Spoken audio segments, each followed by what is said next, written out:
بسم اللہ الرحمن الرحیم۔ مصائب کا مقابلہ صبر سے اور نعمتوں کی حفاظت شکر سے کرو۔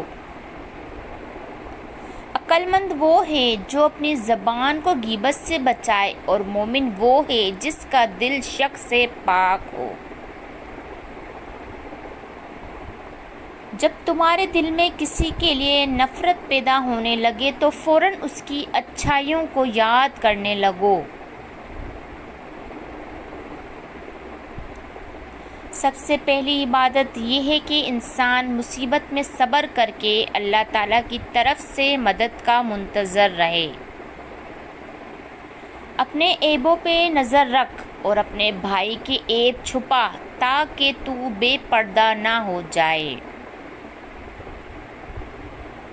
جب کسی شخص کی عقل کامل ہو جاتی ہے تو اس کی گفتگو میں کمی آ جاتی ہے۔ قریبی رشتہ داروں کی عداوت بچھوؤں کے ڈسنے سے زیادہ درد پہنچاتی ہے۔ جو قناعت اور صبر اختیار کرتا ہے وہ غنی ہوتا ہے۔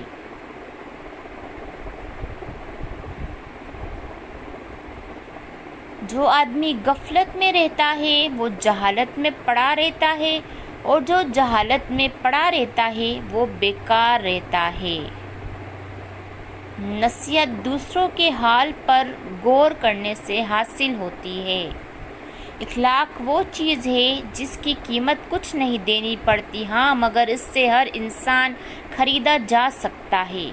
جو ظلم کے ذریعے عزت چاہتا ہے اللہ اسے انصاف کے ذریعے ذلیل کرتا ہے۔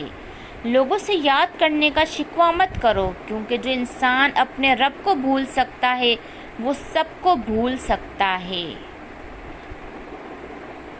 جب آنکھیں نفس کی پسندیدہ چیزیں دیکھنے لگے تو دل انجام سے اندھا ہو جاتا ہے۔ زیادہ مذاق کرنے سے آدمی کی عزت چلی جاتی ہے اور لوگوں سے دشمنی پیدا ہو جاتی ہے۔ جو آدمی دوسرے لوگوں کی عیب کی تلاش میں رہتا ہے اللہ تعالیٰ اس کے عیب ظاہر کر دیتا ہے۔ جو آدمی صبر اختیار کرتا ہے وہ کامیابی پاتا ہے، جو جلد بازی کرتا ہے وہ ٹھوکر کھاتا ہے۔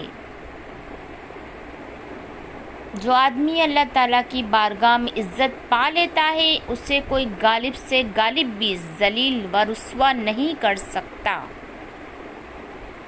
جو آدمی اپنی قدر آپ نہیں جانتا تو کوئی دوسرا آدمی بھی اس کی قدر نہیں پہچانتا۔